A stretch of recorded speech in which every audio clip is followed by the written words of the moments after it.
production Sideways. Ce balado est présenté par Expression Centre d'écoute active. Expression est un centre d'écoute qui vient en aide aux gens qui ont besoin de parler, qui ont besoin de ventiler sur une situation particulière. Bienvenue au balado Dernier souffle, un balado qui aborde la fin de vie et les soins palliatifs avec humanisme, ouverture et transparence. Animé par Catherine et Véronique, on vous invite dans ce bel univers. Bonne écoute! Alors, bonjour tout le monde. Dans l'épisode de cette semaine, on accueille Maître Joanie Laquer, avocate, qui va venir nous parler de la succession, puis de comment bien se préparer aussi peut-être à une fin de vie éventuelle pour éviter peut-être les conflits.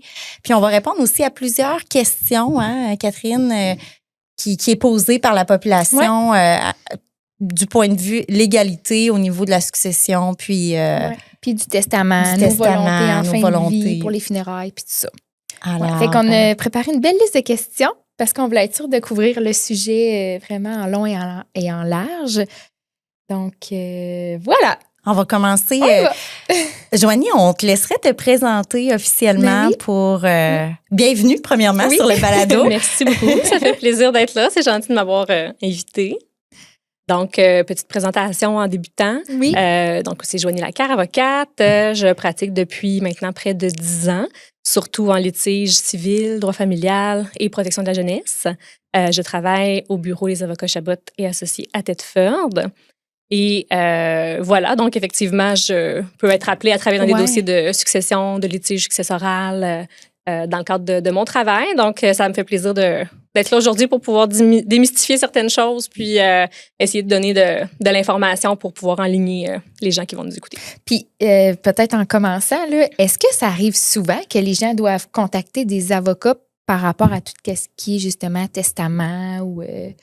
Je dirais heureusement non. Okay. D'un autre côté, c'est beaucoup plus les notaires qui vont être appelés aussi à organiser des successions, soit avant le décès ou après, parce que bien entendu, il y a les fameux testaments notariés qu'on va voir plus fréquemment. Et également, c'est souvent les notaires aussi qui vont voir après le décès à appuyer, à aider les personnes pour aller chercher les documents qu'il leur faut. Mais les avocats, on peut aussi, évidemment, conseiller les gens sur leur testament, quoi faire, sur des donations qu'ils pourraient vouloir faire aussi. Et même après le décès, pouvoir aider le liquidateur dans ses démarches, lui indiquer qu'est-ce qu'il peut faire ou non. Répondre aux questions des héritiers sur ce qui peut être fait ou non aussi. Donc, les deux professions sont tout à fait pertinentes là, pour être appuyées. OK, super.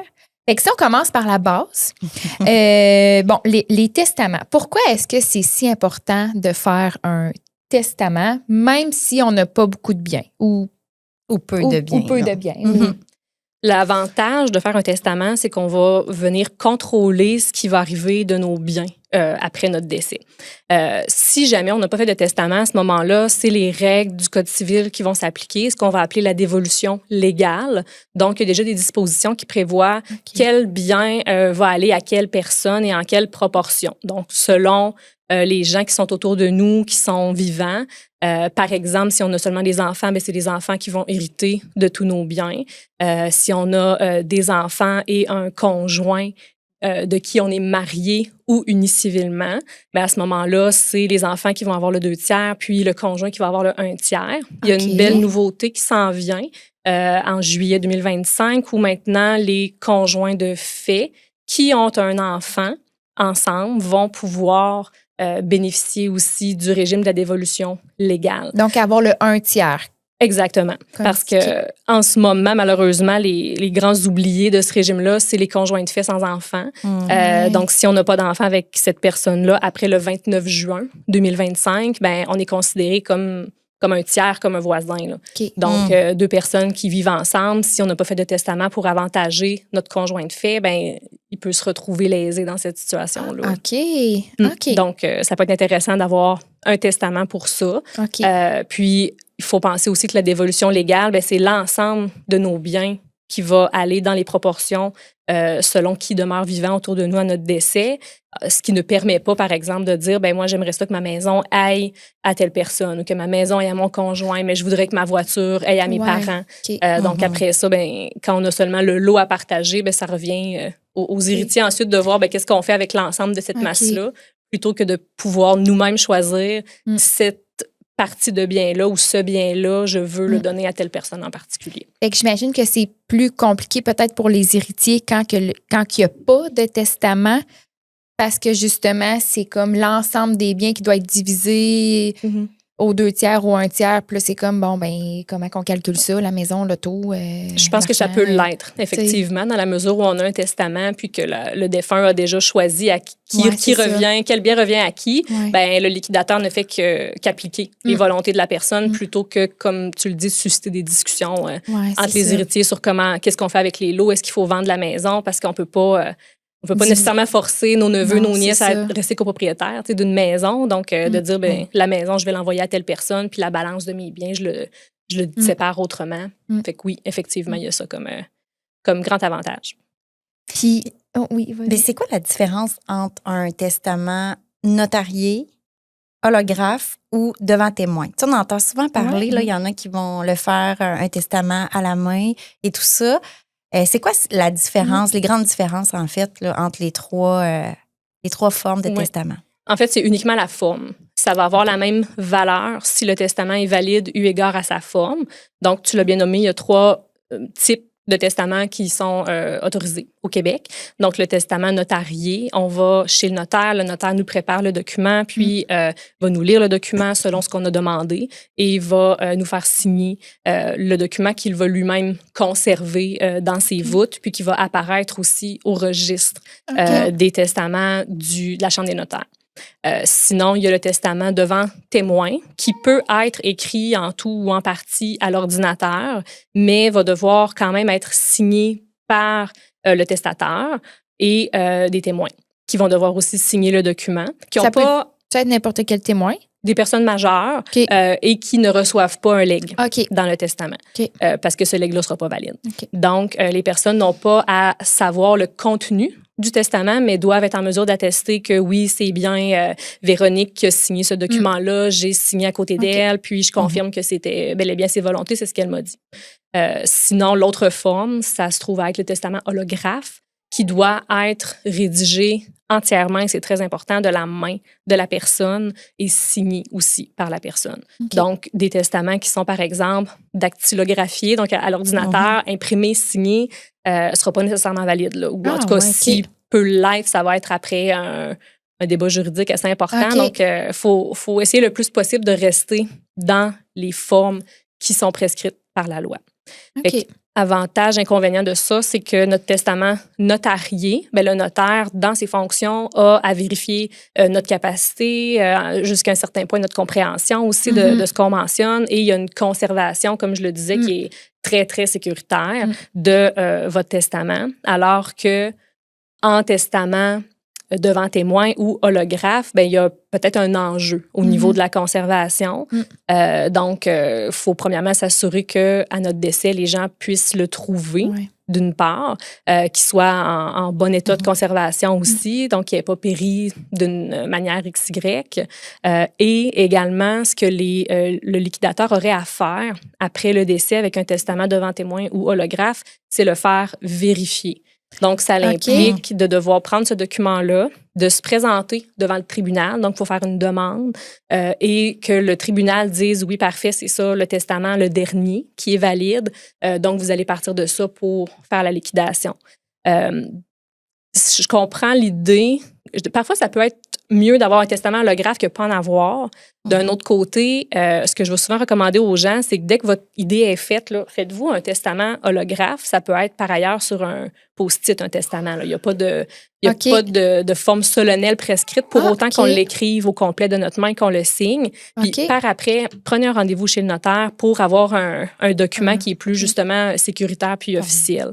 Parce qu'à ce moment-là, oui, ça va être un petit peu plus cher sur le coup de faire son testament devant le notaire, mais en bout de ligne, je suis à peu près certaine que c'est plus cher faire vérifier un testament que de payer quelques centaines de dollars chez le notaire pour faire son testament. Il faudrait payer là, pour le faire vérifier au tribunal. Oui, c'est ça. Parce que c'est quand même, ça reste des procédures en justice, donc il y a un certain défi. Il faut être à l'aise avec les papiers, à l'aise avec la loi aussi, être capable de la lire, de la comprendre. Il faut se présenter à la cour, il faut payer un thème judiciaire, il faut expliquer devant le juge. Donc peut-être qu'on va devoir manquer une journée de travail pour aller à la cour. Fait que, toutes ces démarches-là peuvent rendre la tâche un petit peu plus difficile là, après son décès. Quand même, hein? Puis à quel moment est-ce que c'est le mieux pour faire un testament?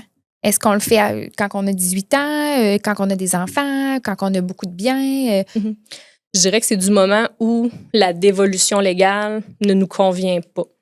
Donc, par exemple, dans mon cas à moi, j'ai attendu d'avoir certains biens pour faire un testament, alors que si, par ailleurs, ça me convient que tous mes biens aient à mes parents, je peux ne pas faire de testament, puis c'est ça qui va arriver, de facto. Je comprends. Alors que le jour où on veut faire des aménagements un petit peu plus précis, ou, je le répète, pour les conjoints de fait, si vous voulez prévoir des choses pour avantager votre conjoint de fait, c'est très, très important de le faire, plutôt que, par exemple, d'avoir un conjoint de fait avec une maison, une voiture, des meubles qu'on a peut-être payés à deux ou en partie, ou qu'on a eu des ententes ensemble, puis que finalement, c'est nos parents qui héritent.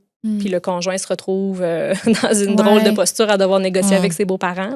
Tu sais, ça me fait beaucoup penser peut-être aux familles reconstituées, là, que, tu sais, justement, il y a eu une séparation après ma barre, puis ils ont peut-être des enfants. Là, il y a une nouvelle union, puis ils n'ont pas d'enfants ensemble. Mais là, son conjoint de fait, comme tu dis, puis que là, s'il y en a un qui décède, l'autre, elle se ramasse un peu avec rien, finalement. C'est ça, exactement. S'ils n'ont pas d'enfants ensemble, effectivement, toujours après, le 29 juin 2025, ils se retrouvent comme deux étrangers, pratiquement, au niveau de la loi à ce niveau-là. Fait que oui, ça peut devenir important. Ne serait-ce que pour prévoir, moi, l'ameublement que j'ai, peut-être qu'on peut dire, l'argent que j'ai placé, etc., oui, je veux que ça revienne à mes parents, mais peut-être que les meubles dans la maison, vous allez vouloir que ça soit votre conjoint avec la famille, tout ça qui en profite quand vous ne serez plus là. Fait que oui, effectivement, pour ça, c'est Et je pense qu'on peut vraiment faire toutes sortes de demandes dans un testament.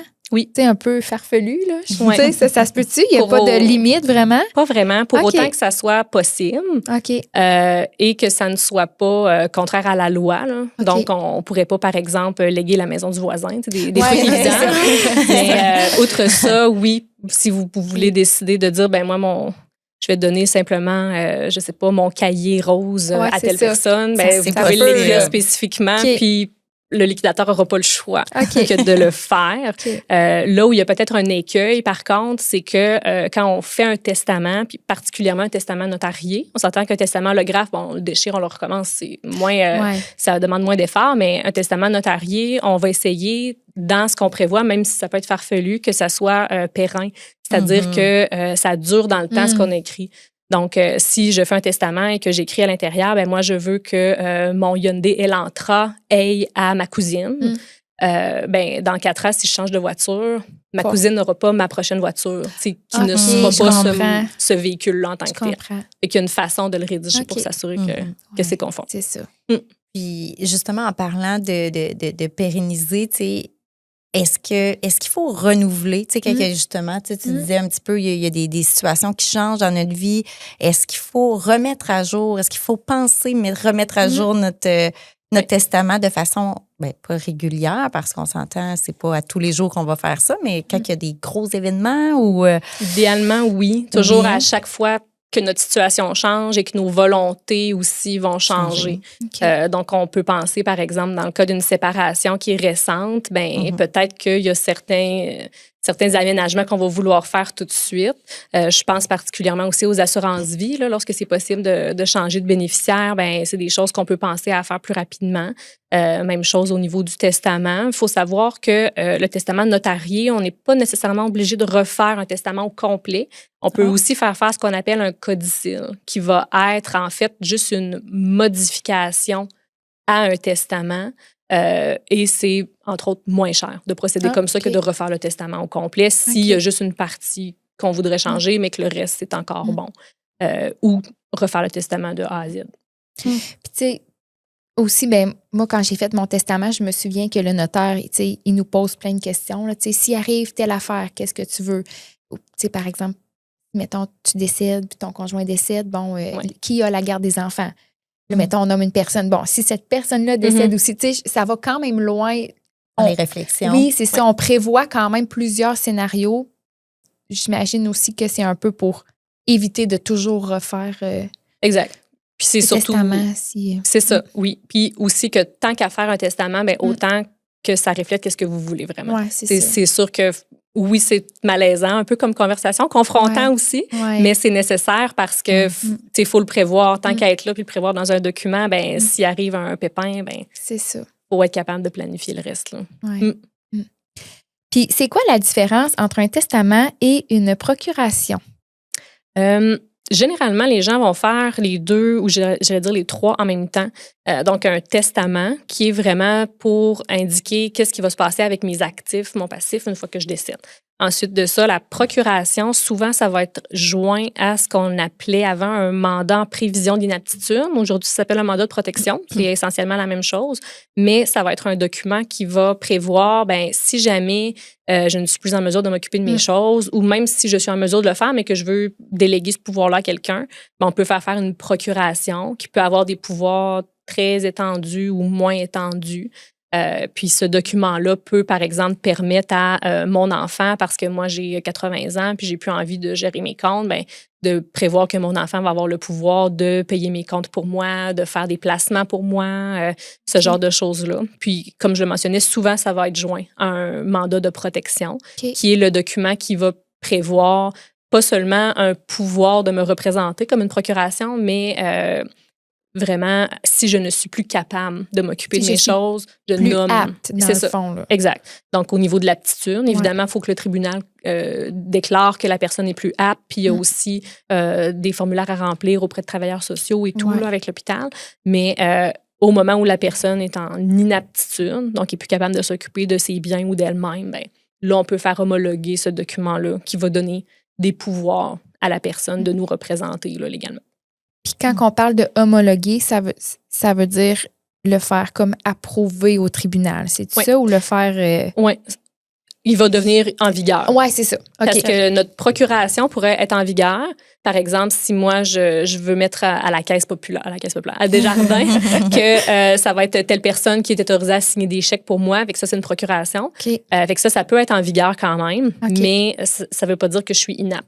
Donc, c'est ça. Pour que le tribunal déclare que vraiment je suis inapte puis que les pouvoirs du mandat deviennent en vigueur, ben à ce moment-là, oui, il faut que le tribunal lise justement les documents du médecin, du travailleur social. Ils peuvent faire aussi des petites enquêtes là, de rencontrer la personne pour voir si elle est bien inapte aussi. Puis à ce moment-là, ben, eux vont déclarer l'inaptitude puis vont justement mettre en vigueur le document. Puis tout à l'heure, tu disais que ça arrive parfois que les gens font les trois en même temps. Donc, est-ce que, je ne sais pas si on dirait, j'avais une question qui me venait en tête, mais est-ce qu'il y a un âge ou un moment qui est préférable pour le faire ou c'est vraiment, on se dit, bon, on ne pense pas nécessairement à la procuration, nous, non, c'est ça. À notre âge, de se dire, est-ce qu'on fait ça maintenant, à notre premier testament ou des fois, ça va en vieillissant, C'est sûr que c'est assez rare que les jeunes personnes vont faire des mandats en prévision d'inaptitude. Je pense pas que c'est une mauvaise chose de le faire, par contre, mais c'est que souvent, tant qu'à aller chez le notaire, ben, on se dit, ben, je vais faire mes documents tout au complet. En même temps, on va avoir une seule date de signature, un seul rendez-vous. Fait que je pense que c'est plus un souci de commodité, mais c'est toujours une bonne pratique de le faire. C'est sûr que même si on n'a pas de mandat de protection, si on devient inapte, il y a d'autres protections légales qui vont pouvoir nous assister là-dedans. Mais encore une fois, le mandat en prévision d'inaptitude ou le mandat de protection, ben, ça va nous permettre de cibler qui on souhaite qui s'occupe de nous. Est-ce qu'on veut une seule personne qui va avoir tous les pouvoirs de le faire? Est-ce qu'on préfère avoir 2 personnes? Auquel cas, il peut y avoir des écueils. Si jamais il y a une mésentente entre les deux, on peut se retrouver dans une impasse. Est-ce qu'on va vouloir 3 personnes? Si oui, c'est qui? C'est tout ça qui peut nous permettre de bien planifier nos choses, toujours advenant le cas où on ne soit plus en mesure de prendre des décisions nous-mêmes. Si jamais on n'a pas fait de mandat d'inaptitude et qu'on devient inapte, qu'est-ce qui se passe? Il peut s'ouvrir quand même un régime de protection selon notre niveau d'inaptitude. Mais à ce moment-là, ça va être généralement le tribunal qui va nommer quelqu'un.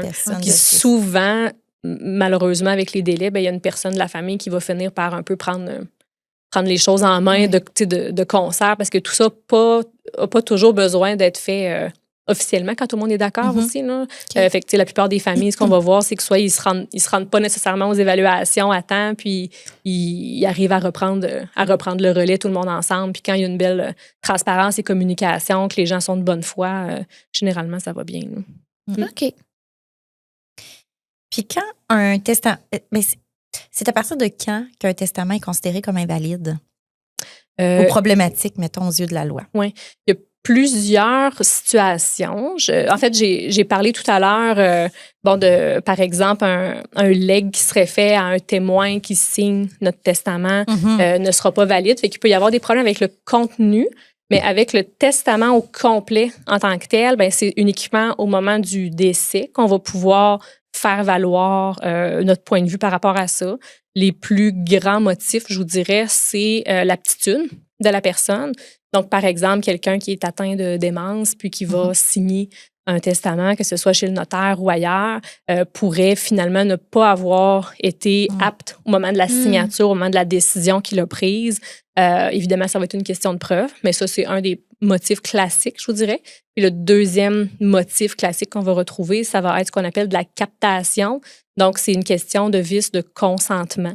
Le cas typique, je vous dirais, c'est une personne âgée qui va avoir un proche ou peu importe qui autour d'elle qui va la forcer ou la manipuler dans le but qu'elle écrive des choses spécifiques dans son testament.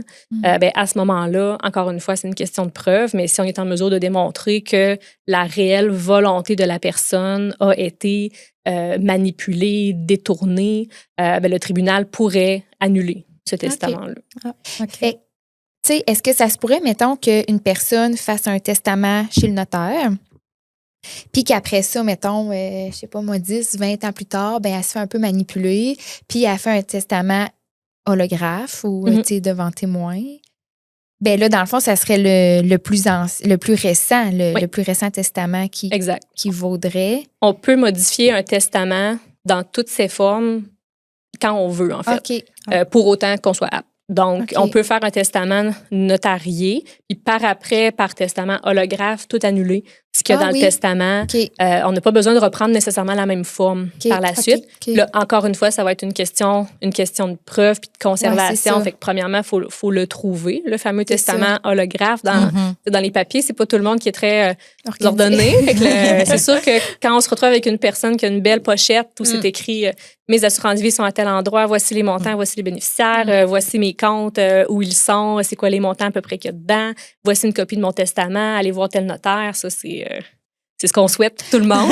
C'est un bon point que tu apportes. C'est ça, de bien préparer. Mais dans la mesure où on va trouver ce testament-là, holographe, il faut qu'il porte une date.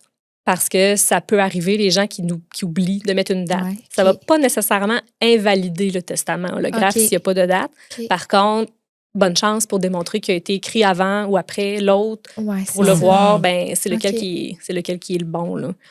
Fait que oui, il est possible, d'après ça, avoir modifié ce nouveau testament-là. Puis je pense où tu m'amenais, c'est de dire, si la personne s'est fait manipuler pour faire le deuxième, à ce moment-là, si le tribunal annule un deuxième testament, on revient au premier. OK, bon, parfait. Ouais. OK, c'est bon. OK. Je pense que ça fait le tour pour les testaments. Je pense que... moi, il y avait peut-être un petit point que je voulais amener et que je trouvais intéressant à mentionner, surtout dans un contexte où quelqu'un pourrait préparer sa fin de vie, voir les autres motifs où un testament pourrait être justement problématique. On avait parlé tout à l'heure des conditions du testament. Donc, pour autant que le testament, ce qu'on y prévoit, ça soit possible d'être fait. Donc, il faut savoir que si on met des conditions qui sont impossibles, qui ne peuvent pas être réalisées ou qui sont contraires à l'ordre public, qu'on appelle, donc illégales, nécessairement, ces clauses-là vont être écartées, mais ça ne va peut-être pas invalider le testament au complet. Ensuite de ça, il est interdit aussi d'empêcher par son testament, par une clause, un de nos héritiers de contester notre testament. Donc, par exemple, en disant, si cette personne-là conteste mon testament, je veux lui faire perdre 10 000 $. Donc, ça, c'est pas une clause qui est permise. Il est égal. C'est bon, il y a comme des nuances. Ben, c'est beaucoup des articles dans le but de protéger les gens aussi. On veut que les gens aient une liberté. Ce qui est intéressant au Québec, c'est qu'on a une liberté presque illimitée de faire des testaments. Il n'y a pas des obligations de dire, peu importe ton testament, il y a absolument un tiers qui va aller, par exemple, à la conjointe. Mais en contrepartie, je pense, de cette grande liberté-là, ben, ils ont mis plusieurs paramètres pour justement pas qu'il y ait d'abus. Exact. Le legs au notaire qui reçoit le testament aussi, bien entendu, ne sera pas valide. Le legs au témoin qui a signé notre testament devant témoin n'est pas permis non plus.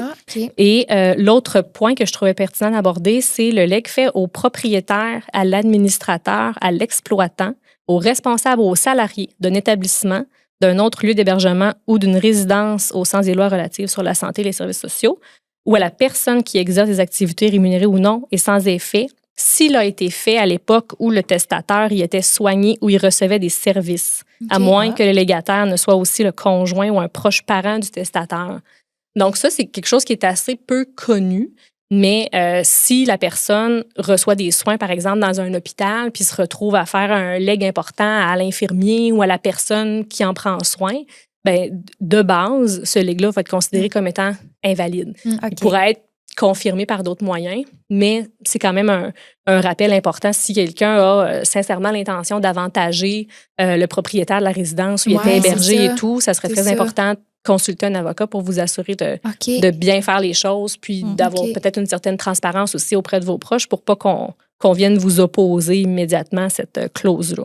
Puis la définition de proche parent, parce que je vous ai lu pas mal l'article de loi au complet, mais la définition de proche parent, ça va être très contextuel. Là. Donc, il n'y a pas une liste de qui peut être un proche ou non. Parce que, bien entendu, si notre fille est infirmière, puis ça donne que c'est elle qui est à l'hôpital en même temps qu'on est là, ça ne veut pas dire qu'on ne pourra pas lui léguer des choses, mais tout de même, c'est un élément à penser parce que je peux comprendre une personne qui est dans une situation difficile puis qui est hébergée ou qui est soignée longtemps pourrait vouloir te donner un petit quelque chose. En guise de remerciement. Exact, c'est ça. Mais est-ce que ça peut être passé comme plus des dons? T'sais, parce que ça, on le voit des fois, je pense, des gens qui, lors de leur décès, qui font des dons aux hôpitaux ou à des organismes ou des fondations. Oui, c'est ça. Ça pourrait se faire en legs si c'est les biens de la personne après son décès, mais de son vivant, elle pourrait aussi techniquement faire une donation, par exemple, en remettant un montant d'argent. Surtout, il y a quand même des petits paramètres aussi là, qui peuvent le limiter, mais oui, c'est possible.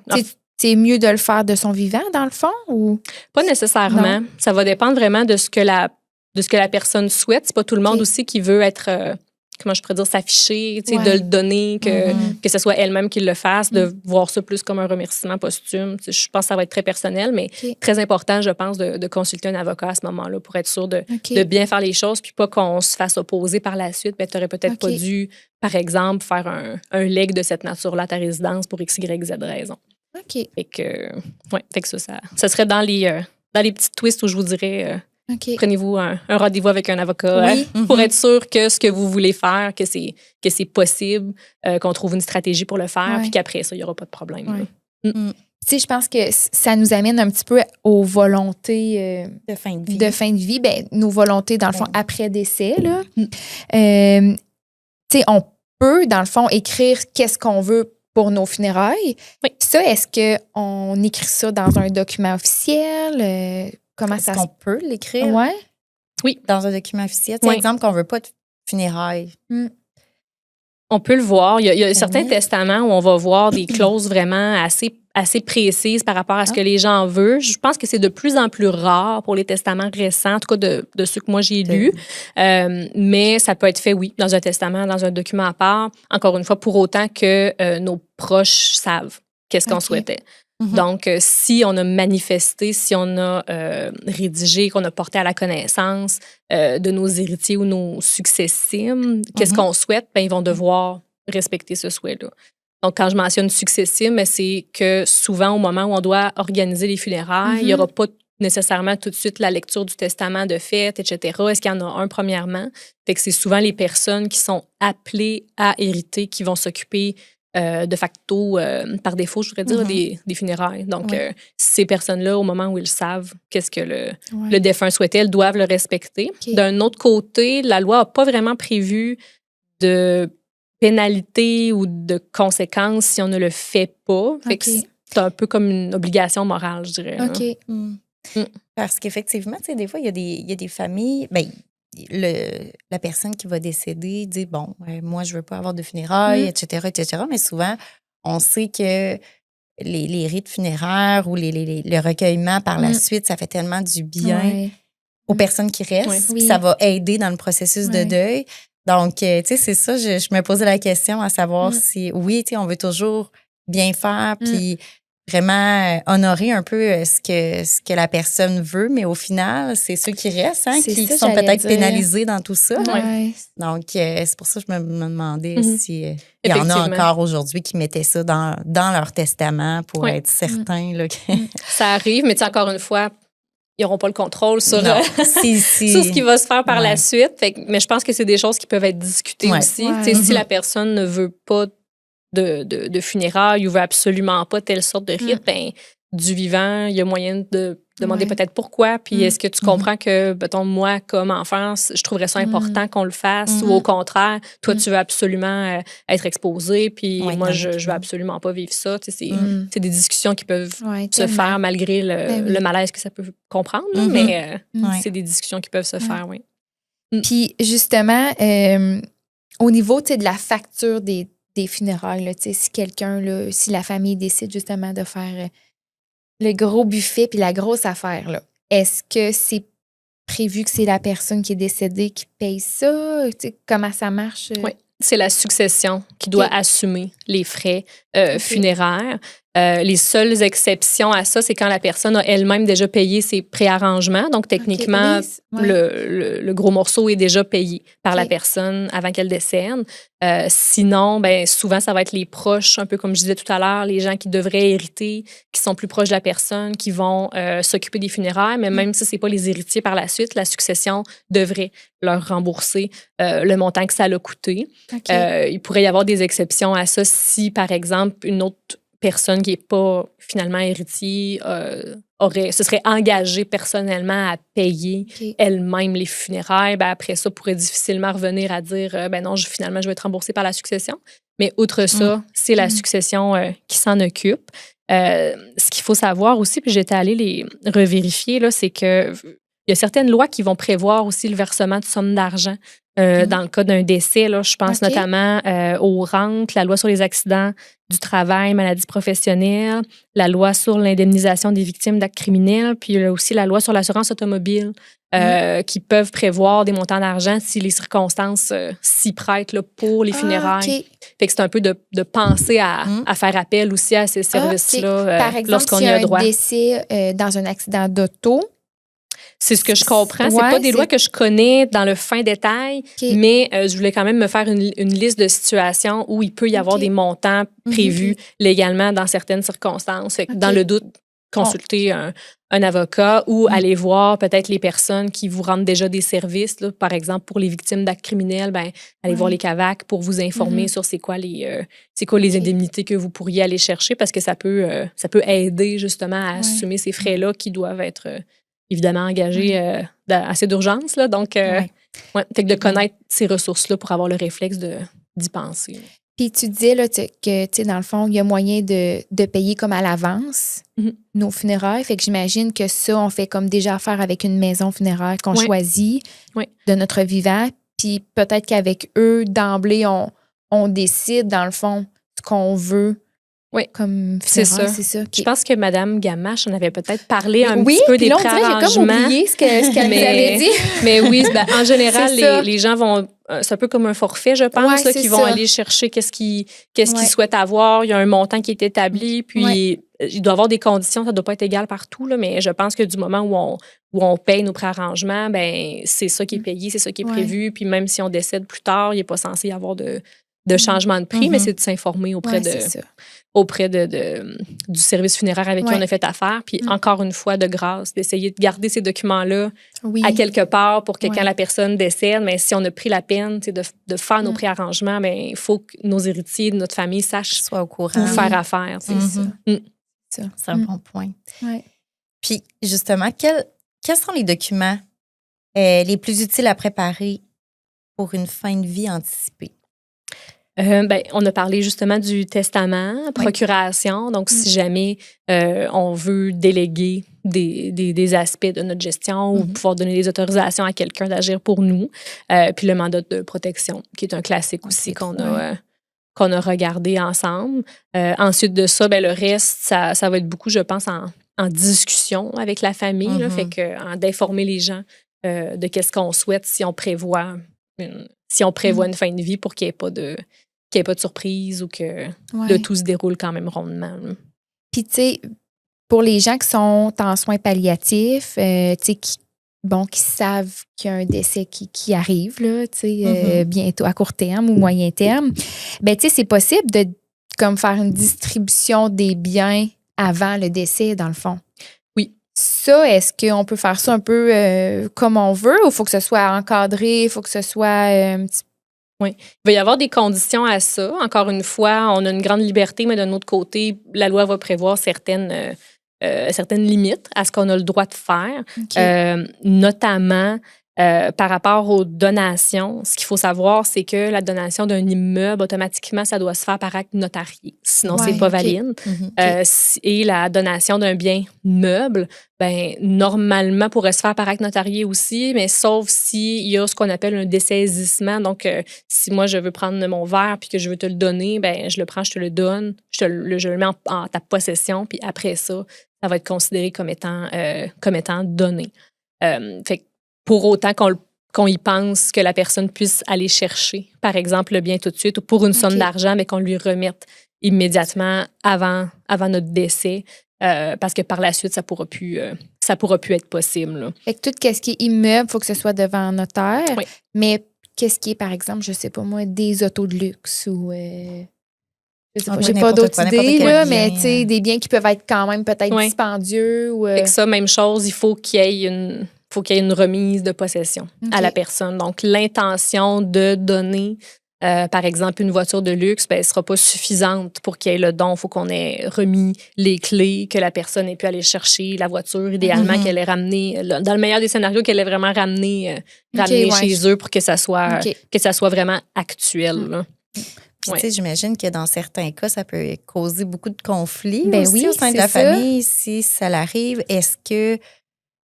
Comment faire pour que la personne qui reçoit soit comme protégée? Tu sais, je sais pas comment le dire, mais tu sais, que c'était vraiment les volontés de la personne. Est-ce qu'il y a des choses que la personne en fin de vie peut faire, justement? Absolument. L'idéal, c'est toujours de laisser des traces. Même si les traces que vous laissez sont imparfaites, c'est mieux d'avoir un courriel ou un écrit qui va rester, qui va confirmer que c'est ce que vous vouliez faire, plutôt que ça soit uniquement verbal. Puis là, après ça, le temps passe, les gens sont émotifs, on n'a pas tout à fait la mémoire qu'on voudrait avoir, ou ne serait-ce qu'au niveau verbal, il y a des limites à ce qu'on peut prouver aussi, juste par le témoignage. Là.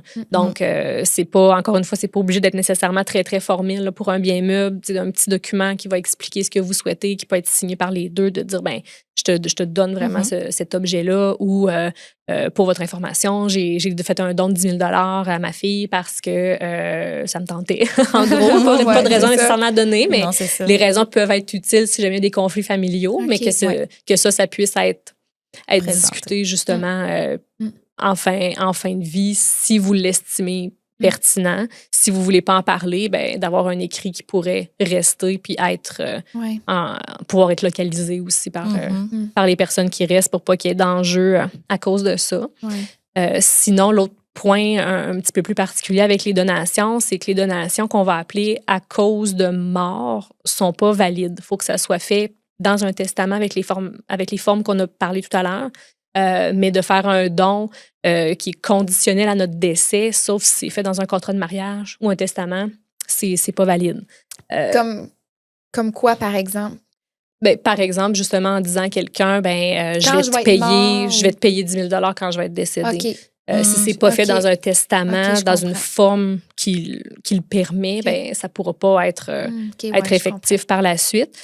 L'autre point aussi que je trouvais important à nommer ici, c'est le cas de la donation faite durant la maladie réputée mortelle du donateur. Donc, il y a un pensez-y bien par rapport à cette formulation-là du Code civil, c'est que cette donation faite durant la maladie réputée mortelle du donateur, suivie ou non de son décès, parce que la personne pourrait guérir par la suite, est nulle.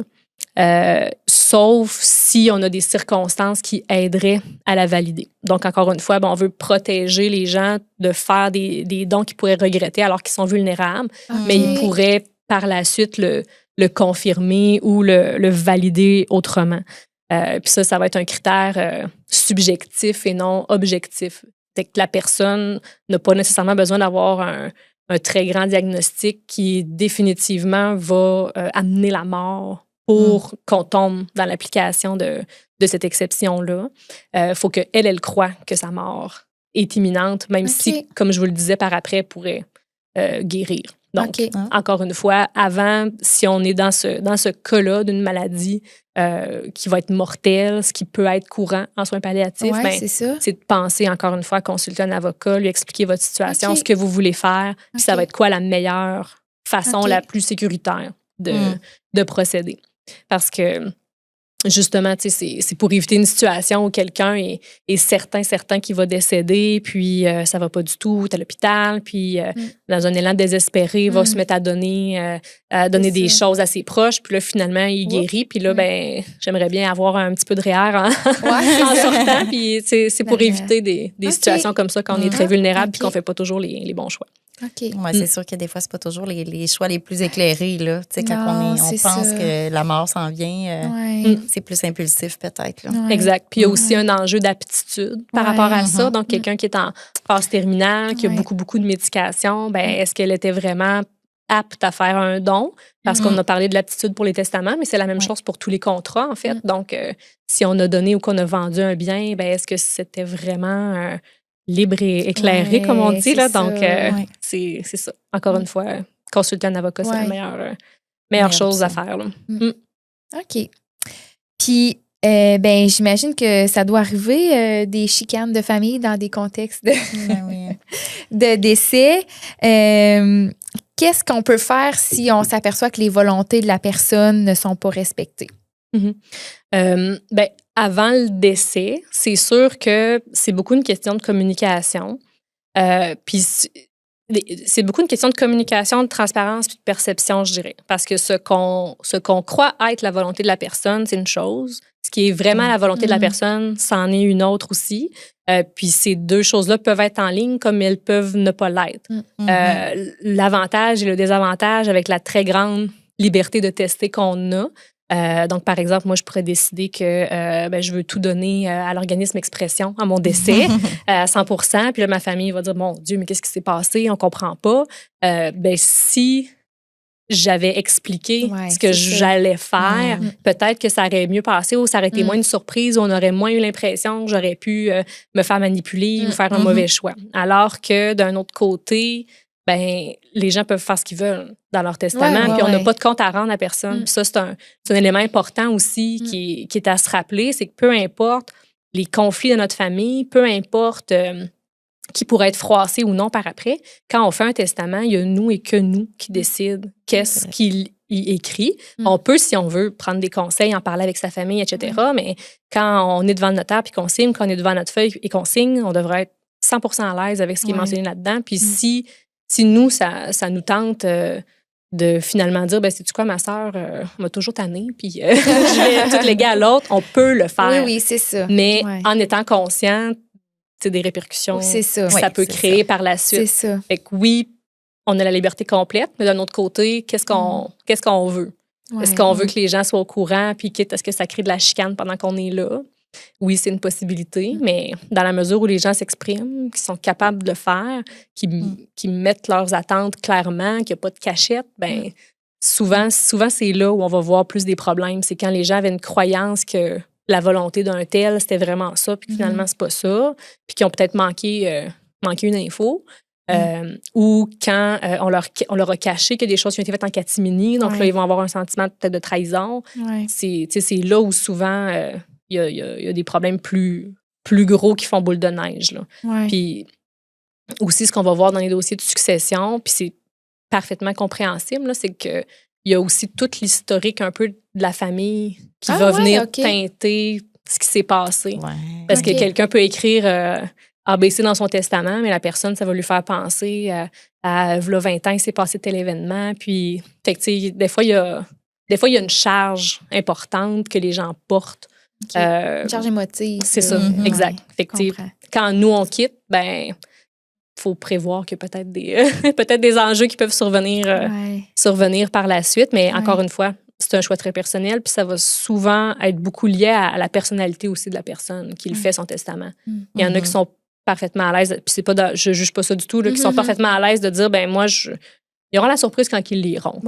Puis d'autres qui vont dire, ben au contraire, moi, avant de partir, je veux que toutes mes affaires soient bien réglées, puis je veux pas de chicane, puis je confronterai les gens s'il faut, l'un ou l'autre. C'est ça. C'est propre à chacun. Puis quelles sont les premières démarches à faire après le décès? D'un proche au niveau légal, là? Puis ça, là, je me souviens que je me suis déjà fait poser cette question-là quelquefois, que, tu sais, par exemple, là, la personne vient de décéder, là, moi, je rentre dans la chambre, bon, mes sympathies, là, tu sais, je m'assure que la famille va bien. Puis après ça, ils me disent, bon, ben là, c'est quoi la prochaine étape? Ben, c'est-tu que je le sais pas? J'en ai aucune idée. Tu sais, souvent, je leur dis, ben, peut-être appeler le notaire. Oui, c'est ça. Souvent, c'est ça que les gens vont avoir comme réflexe, de tout de suite faire affaire avec un notaire pour les aider dans le règlement de la succession. Mais la première chose, ça va être de régler ce qui est urgent, c'est-à-dire la disposition du corps, puis les funérailles, qu'est-ce qu'on veut planifier pour ça. Comme je le disais tout à l'heure, après, c'est la succession qui est censée prendre en charge là, les coûts que ça leur a engendré, mais on est obligé, on peut pas laisser les gens, c'est pas de funérailles, il faut s'occuper de ça au départ. Ensuite, la première chose qu'on va vouloir aller chercher, ça va être notre certificat de décès. En ce moment, à ma connaissance, c'est très, très long de pouvoir l'obtenir. Là. Il y en a qui parlent de plusieurs mois. Puis malheureusement, ça va venir retarder le reste des démarches. Parce que ça prend le certificat de décès pour faire la succession, dans le fond? Oui. Exact. On va être obligé de l'avoir pour certaines démarches par la suite. Donc, je pense par exemple à l'ouverture du compte de succession, puis pouvoir gérer le compte de la succession aussi, parce qu'au moment du décès, lorsqu'on avise l'institution financière, bien, ils vont en quelque sorte convertir le compte de la personne en compte vraiment de succession. Ça permet d'éviter aussi qu'il y ait des gestes qui ne doivent pas se produire par rapport à ce compte-là, etc. Donc, ils font ce transfert-là. Ils vont vouloir demander, ben c'est qui s'occupe de la succession. Donc, s'il n'y a pas de testament, ben on va essayer de trouver une personne dans la famille qui est prête à prendre cette charge-là. Ou s'il y a un testament, ben il faut trouver ce testament-là et le dernier testament aussi. Donc, il y a 2 registres. Le registre de la Chambre des notaires, où on fait des recherches, qui va nous donner un tableau sur lequel on va voir apparaître, par exemple, testament 1er janvier 2005, codicile 1er février 2005, mettons. Fait qu'on va avoir ce tableau-là qui va nous dire à quel notaire ça a été déposé, puis on peut communiquer avec ce bureau-là.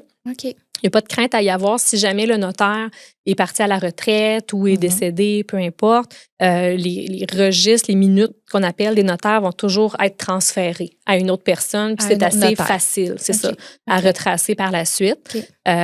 Et il y a aussi le registre du Barreau du Québec. Parce que comme avocat, je pourrais recevoir des testaments, par exemple, devant témoins. Puis à ce moment-là, je dois les inscrire au registre. Encore une fois, c'est une façon de retracer les documents puis qu'il y ait une copie quelque part en sécurité aussi. Là. Donc, ça va être la première démarche à faire parce que c'est le testament ou l'absence de testament qui va nous dire c'est quoi toutes les démarches qu'il y a à faire ensuite. Là. Puis, tu parlais que de remettre, il va y avoir une personne qui va s'occuper un peu de la succession. Donc, on parle du liquidateur, bien entendu. C'est quoi le rôle, justement, du liquidateur en soi? Oui, avant, on appelait ça exécuteur testamentaire. Liquidateur, Ah oui, OK. c'est la même chose. OK. Fait qu'il va exécuter le testament. Il va liquider la succession. Donc, c'est un pouvoir d'administrateur du bien d'autrui. Donc, il va avoir les pouvoirs qui sont mentionnés dans le testament ou les pouvoirs qui sont mentionnés par la loi, s'il n'y en a Ouais, pas. donc s'il n'y a pas de testament. Exact, parce que le testament pourrait prévoir plus ou moins de pouvoir, toujours selon ce qui était la volonté de la personne qui est décédée. Puis même chose que pour les héritiers ou les successibles, les personnes à qui on veut faire des legs, ben on peut aussi choisir 1, 2, 3 personnes pour être liquidateurs ensemble, savoir ça va être quoi les pouvoirs de l'un et chacun, est-ce qu'ils doivent tous décider à la majorité, à l'unanimité. Donc tout ça, ça peut être prévu dans le testament directement aussi. Est-ce qu'ils ont les pouvoirs de presque faire ce qu'ils veulent ou est-ce que je vais les limiter dans ce que je veux qu'ils fassent? Fait que tout ça, ça va être écrit dans le testament selon ce que la personne, en fait, là, elle-même souhaitait. Puis là, je ne sais pas si on l'a dit, là, mais s'il n'y a pas de testament, ben là, c'est la loi qui prévoit où ce que nos biens s'en vont. Oui. Puis le liquidateur, est-ce que ça va être comme nos enfants un peu par défaut ou... Pas nécessairement. D'habitude, il y a une personne dans la famille qui va lever la main pour être à l'aise, c'est ça, Puis là, du procédé. On va quand même voir un notaire. Idéalement, oui. Parce que, procéder. encore une fois, un notaire ou un avocat pourrait être accompagné dans les démarches à faire. Parce que c'est sûr qu'un testament, ça va nous donner un petit peu des instructions sur qu'est-ce que je peux faire, qu'est-ce que je peux pas faire. Donc, par exemple, est-ce que je peux vendre l'immeuble à n'importe quel prix comme je veux? Est-ce que je peux Est-ce que je peux placer l'argent? Parce qu'il y a des successions qui ont peut-être des centaines de milliers de dollars dedans. Est-ce que je peux la placer puis faire des intérêts dessus en attendant que ça se règle? Ou faut pas que je la place pour pas risquer de perdre des sous? Tout ça, ça va être prévu dans le testament. Alors que si c'est vraiment les dispositions de la loi qui s'appliquent, bien, ça va être parfois un petit peu plus conservateur. Puis là, on n'aura pas une recette sur papier à suivre tout de suite. Fait que consulter, c'est important. Vous allez être capable de peut-être mieux conseiller puis de... C'est ça. Lui dire, ben voici l'étendue de ce que tu peux faire ou non. Mais dans tous les cas, comme administrateur, mais il y a des obligations de base qui sont attendues pour le liquidateur. Puis, entre autres, ça implique d'agir avec loyauté envers les personnes pour qui il administre, puis de faire des redditions de comptes, faire aussi un inventaire de la succession. Donc, il y a des obligations qui sont quand même importantes parce qu'elles peuvent avoir des impacts importants aussi, là, notamment sur l'assumation des dettes. Donc, un liquidateur qui a mal fait son travail, qui est héritier, puis qui n'a pas suivi les dispositions de la loi, puis après ça, il se retrouve avec un paquet de dettes à payer, bien, c'est pas automatique qu'on doit payer les dettes de la succession qu'on reçoit si ça dépasse la valeur. Mais dans certaines circonstances, on peut y être tenu. Fait que c'est important de connaître nos droits et obligations par rapport à ça aussi. Bien, tu me fais penser, moi, j'ai déjà vu... tu sais, à l'hôpital, là, une personne qui est décédée et, en tout cas, dans mon souvenir, il n'y avait pas de testament, là, il n'y avait comme rien, là. Puis les enfants nommaient ne pas vouloir réclamer le corps parce qu'ils ne voulaient pas, je pense que la personne avait beaucoup de dettes, justement. Ils ne voulaient comme pas payer ses dettes, puis... Ça se peut-tu, qui voulait refuser la succession? Oui, c'est ça. OK. Ouais. Ça se peut-tu? Bien, ça, je pense que c'est peut-être même avant la succession parce que les gens craignent que les frais funéraires, parce que c'est quand même assez élevé, on ne se le cachera pas, là. Ils craignent que les frais funéraires ne soient pas en mesure de les absorber. Puis si la personne a écriblé de dette et qu'il n'y a pas d'argent dans la succession, bien, c'est sûr que la maison funéraire va vouloir être payée par quelqu'un. Fait que ça, c'est peut-être une des raisons pour lesquelles ils pourraient prendre cette décision-là. Mais par après, la personne, si elle doit de l'impôt ou des paiements d'auto, c'est ça. On n'est pas obligé d'être tenu de ça. Mais effectivement, sur le coup, je ne connais pas les rouages des maisons funéraires, mais je présume qu'ils rendent des services comme tout le monde. Ils vont vouloir avoir une rémunération en échange. Ben, comme dans ce cas-là que j'ai en tête, là, dans le fond, la personne décédée n'avait pas eu de funérailles, rien. Là, oui, fait que c'est peut-être pour ça. Je pense que la Régie des rentes qui te donne un petit montant comme un 2000, là, je ça sous toute réserve, là, mais il y a un petit montant qui peut être offert pour payer le minimum de funérailles, mais c'est rarement suffisant pour absorber l'ensemble des coûts. Là. OK. Puis est-ce que ça prend du temps de régler une succession? Tu sais, tantôt, tu semblais dire que oui, parce que bon, ça prend le certificat de décès. Là. Combien de temps est-ce qu'on peut s'attendre là, à être là-dedans, là, tu sais, dans une succession? En moyenne. Malheureusement, oui, c'est très long. Ça va dépendre beaucoup, bien entendu, de ce que la personne possède. T'sais, si on a quelqu'un qui a un parc immobilier dont on doit s'occuper, ben ça va être beaucoup plus long que quelqu'un qui a juste des sous puis peut-être une voiture. Mais avant d'avoir le certificat de décès, ça sera impossible de fermer la succession. Fait qu'il faut déjà attendre ça.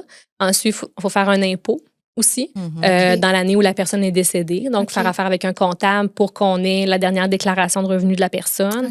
Ensuite de ça, le gouvernement va envoyer un document qui va confirmer que les déclarations de revenus ont été faites, qu'il n'y a pas d'impôt qui est dû, etc. Puis après ça, ben, si on a fait un inventaire, ce qui est d'ailleurs normalement la norme, là, parce qu'on pourrait être dispensé de faire un inventaire, mais je recommande toujours quand même de le faire. Ben, quand l'inventaire est fait puis qu'on sait déjà quelles sont les dettes ou l'absence de dettes puis qu'est-ce qui peut être partagé, ben, c'est là qu'on va pouvoir commencer à distribuer les biens ou à faire des lots, si c'est justement des biens qui peuvent être mis en lot pour donner des valeurs équivalentes aux gens ou que les gens s'entendent de concert sur qui va reprendre quel bien ou on les met en vente. OK. Fait que ça peut... C'est-tu 6 mois? C'est-tu 2 mois? C'est-tu 1 an? Ça dépend? Je serais étonnée en bas d'1 an. Ah oui, je serais très étonnée. OK, quand même. Fait que, tu sais, c'est quand même ben, pas une lourdeur, mais c'est quand même une grosse tâche. De ce que je comprends d'être liquidateur, là, tu sais, ça implique comme beaucoup de démarches, beaucoup de... Exact. Puis c'est que ça s'ajoute aussi au deuil que la personne vit. Donc, comme un petit peu on disait tout à l'heure, c'est que dans le testament, par exemple, souvent les gens vont voir ça comme une marque de confiance ou de reconnaissance, de dire ben, je vais te nommer liquidateur parce que j'ai confiance en toi, je sais que tu vas bien faire les choses ou que tu peux être un bon médiateur dans la famille. D'un autre côté, c'est un peu un cadeau qui peut être empoisonné parce que la personne ben, elle va avoir son deuil à faire. Peut-être qu'elle a les enfants, la maison, la famille, tout ça à gérer autour en étant seule. Est-ce que c'est vraiment une bénédiction d'avoir cette charge-là? T'sais, chacun a ses forces et ses faiblesses aussi. Il y a des gens qui sont très bons avec les papiers, avec les démarches, qui vont peut-être s'en sortir avec brio, alors qu'il y en a d'autres pour qui ça va être d'une lourdeur incommensurable. Donc, je pense qu'il faut essayer de choisir aussi une personne qui va être capable de prendre cette tâche-là après qu'on soit encore parti. Là, ben, moi, je pense que ça se discute en famille aussi, là, de demander à nos enfants ou à notre conjoint ou ami, peu importe, là, est-ce que ça te dérange si je te nomme liquidateur? Qu'est-ce que tu en penses? Est-ce que devrais-tu être liquidateur avec quelqu'un d'autre? Ou, absolument. Je pense que c'est une très bonne pratique de faire une approche au départ pour que la personne en soit avisée aussi, à quelque part. Peut-être même en parler dans la famille, parce que si on a quelqu'un dans notre entourage, justement, qui est notaire ou qui est comptable, ben, peut-être que ça peut être un choix judicieux aussi à prendre pour limiter les frais ou que ça soit plus digeste pour la personne. Là. On voit beaucoup ça des fois, que ce soit un ami de la famille qui est fiscaliste ou qui est comptable, qui va administrer, qui va être liquidateur là, pour justement enlever cette charge-là aux héritiers. Exact. Je pense que c'est un bon point à penser. Oui, puis c'est ça. dans le testament, bien entendu, on peut prévoir une rémunération aussi. Là. Donc, il peut y avoir un remboursement de dépenses. Normalement, ça va être ça le standard, un remboursement des dépenses, quelqu'un qui doit voyager, perdre un peu d'heures de travail, tout ça. Mais il pourrait y avoir aussi vraiment une rémunération qui est liée au titre de liquidateur. Là. Fait que ça, c'est une bonne chose à penser aussi. Ça risque de mieux passer. On était rendu... je pense à la succession en soi ou... Ah non, c'est vrai. On voulait savoir qu'est-ce qu'une renonciation à la succession. Ça, on en a parlé un petit peu tout à l'heure, là, mais très, très brièvement. Là. Donc, Donc, de prime abord, personne est obligé d'accepter une succession. Donc, on peut y renoncer, dire, ben moi... Puis, en fait, c'est la même chose pour une charge de liquidateur aussi, soit dit en passant. Là, on n'est pas tenu, même si on était nommé, d'accepter cette charge-là. À ce moment-là, ben, il faut se présenter devant un notaire puis demander à signer un acte de renonciation. Généralement, la renonciation à titre d'héritier va se faire dans les 6 mois ou dans les 60 jours à compter de l'inventaire selon la date à laquelle il va être fait. L'objectif, c'est que les gens puissent savoir justement qu'est-ce qui est dans la succession, qu'est-ce que ça comporte. Si c'est juste des dettes, ben, peut-être que j'aurais pas le goût de m'en occuper. Si je sais qu'il y a beaucoup d'argent dedans, ben, peut-être que je vais vouloir la recevoir, j'aurais dû dire. Là. Peut-être que je vais vouloir recevoir des montants d'argent. Puis même pour d'autres raisons aussi, les gens pourraient refuser carrément la succession de quelqu'un. Mais il faut le faire à ce moment-là par acte notaire. OK. C'est bon. Puis là, je vois le temps qui file. Oui. Fait qu'on pourrait peut-être conclure en parlant, tu sais, on avait mis un petit point là. Qu'est-ce qu'on peut faire de notre vivant peut-être pour éviter les conflits? Qu'est-ce qui peut soulager nos proches aussi avant un départ? Oui, on en a parlé un petit peu tout à l'heure, mais je pense que je ne reviendrai jamais assez. Là. Si vous avez l'occasion de mettre vos choses en ordre, c'est tellement, tellement précieux parce que ça va enlever beaucoup de stress aux gens qui restent. Si on part, c'est peut-être que ça va être super prévisible le moment où on décède, peut-être que ça ne le sera pas du tout. Donc, de prévoir ça, d'avoir un endroit où on a accumulé toutes les choses, ne serait-ce que d'écrire voici mes assurances vie, je les ai où, voici mes comptes en banque, ils sont où, parce que parfois les familles sont dans le néant total. On sait que notre famille fait affaire avec Desjardins, mais là, ils ont-tu des placements avec la capitale, avec le fond de je ne sais trop. Ouais, c'est ça. Juste d'avoir une espèce de petit post-it quelque part pour orienter les gens qui sachent où aller chercher. Puis il y a aussi, je prends l'exemple des assurances-vie, je trouve ça tellement scandaleux de savoir qu'il y a plein de gens qui vont payer toute leur vie des assurances qui ne seront jamais réclamées parce que les gens n'en connaissent pas l'existence. C'est que, vous avez pris la peine de faire ces démarches-là. Dites-le, où aller chercher ces sous-là. C'est tellement important. Puis, c'est ça, d'essayer de faciliter les choses, finalement. Pour les gens qui restent, là, je pense que c'est très important. Puis aussi, penser à consulter. Malheureusement, c'est pas quelque chose qu'on inculque nécessairement dans la scolarité ou quoi que ce soit. Puis en plus, il y a un adage qui dit que nul n'est censé ignorer la loi, mais écoutez... c'est dur d'exiger ça pour les gens, mais malheureusement, c'est comme ça que ça marche. Donc, j'ai pensé aussi nommer plusieurs ressources qui sont fiables, qui existent. Oui, bonne idée. Là-dessus, j'ai un gros bémol par ailleurs sur l'intelligence artificielle. À date, je n'ai jamais vu quelqu'un m'apporter un avis juridique ou une mise en demeure ou un document rédigé par ChatGPT qui était exact. Ça arrive jamais. Il y a toujours un souci, quelque chose de mal interprété, une loi inventée de toutes pièces, un article qui n'existe pas. Qui n'existe pas? Des fois, ça arrive.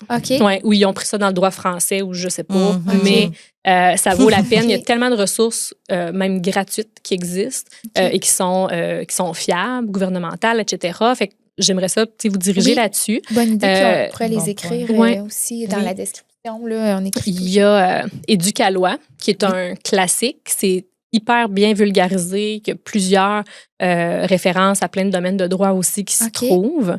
Évidemment, le barreau du Québec, donc qui ont des outils aussi pour trouver un avocat. Il y a un bottin des avocats. Vous allez pouvoir sélectionner la région avec les domaines que vous souhaitez. Est-ce que l'avocat accepte des mandats d'aide juridique ou pas?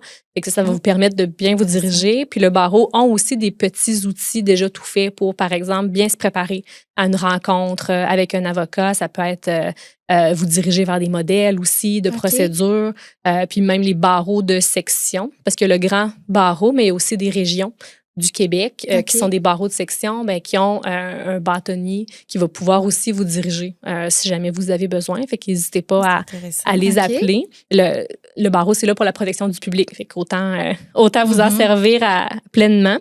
Il y a les centres de justice de proximité. Il y en a de plus en plus à travers le Québec. On peut y prendre un rendez-vous. C'est gratuit. C'est de l'information juridique qui est donnée, mais c'est fait par des avocats. Donc, c'est un excellent service que je recommande. Ici, on n'en a On n'en a pas. Malheureusement, il y en a un qui a ouvert il n'y a pas si longtemps à Drummond. Donc, qui n'est pas trop loin non plus. Sinon, dans les grands centres aussi, il y en a. Il y a également la clinique juridique du barreau du Québec. Avec l'école du barreau, maintenant, ils amènent les étudiants à rencontrer, notamment virtuellement, des vrais clients pour leur donner des avis juridiques, pour les aider dans les démarches. Puis, ils sont chapeautés par OK. des avocats aussi. OK. Fait que ça, c'est également un super service qui améliore l'accessibilité Mhm. à ces renseignements-là. Ça peut être à distance, là, dans le Oui. fond, comme tu dis, Est-ce que virtuel. c'est gratuit, celui-là Oui. aussi? Ouais. Ah, Oui. Ah, OK. Également. C'est intéressant, Ben oui, quand vraiment. même, ouais. Puis la plupart aussi des cliniques, des universités, pardon, ont des cliniques juridiques Ouais, ou OK. des bureaux d'information juridique. OK. Fait que vous pouvez vous informer aussi. À ce moment-là, ben, c'est des étudiants en droit qui vont uniquement fournir des références. Donc, ils vont vous dire où chercher, OK. c'est quoi les articles qui existent. Mais c'est déjà un excellent départ Oui. Oui. Ouais. pour vous enligner pour la suite. Puis parfois aussi, il y a des avocats des bureaux ou même des barreaux qui font des activités de cliniques juridiques, d'information juridique. Mhm. Il y a plein de bureaux d'avocats aussi qui ont des articles en ligne qui sont fiables aussi, sur lesquels que vous pouvez aller consulter. Donc, l'information est là, mais C'est intéressant. il faut savoir Oui, où aller la chercher, puis oui, c'est pas toujours bien évident. l'utiliser. Là. Ouais, ouais. Mm. Ben moi, ce que j'en retiens, c'est demandons l'aide d'une avocate ou d'un notaire là, pour Oui. régler une succession ou Absolument. faire nos testaments. On fait, puis, on fait du litige, mais on aime beaucoup aussi conseiller les gens oui, c'est avant ça. qu'on doive ça être arrive dans là. un problème. Donc, c'est très, très important. Hey, un gros merci. Un gros merci, Je pense que Joanie. ça. Ben, en tout cas, moi, ça m'a éclairé énormément. Vraiment, moi aussi. Tu sais que c'est pas notre Vraiment. domaine, fait que c'est ça. Ça nous amène beaucoup de questions. Ça m'a fait vraiment plaisir, puis j'espère que que ça saura répondre ou Oui. enligner certaines personnes qui sont un petit peu dans le Je suis néant. sûre que oui. Certainement. Oui. Merci beaucoup. Puis on va Oui. tout mettre les liens Oui. en dessous de la description pour que vous Ouais, puissiez super. avoir Les accès petites aux ressources Oui. disponibles. Oui. Donc, merci Puis, beaucoup, Joanie. Puis merci à tout le monde qui nous écoute. Bye. Bye!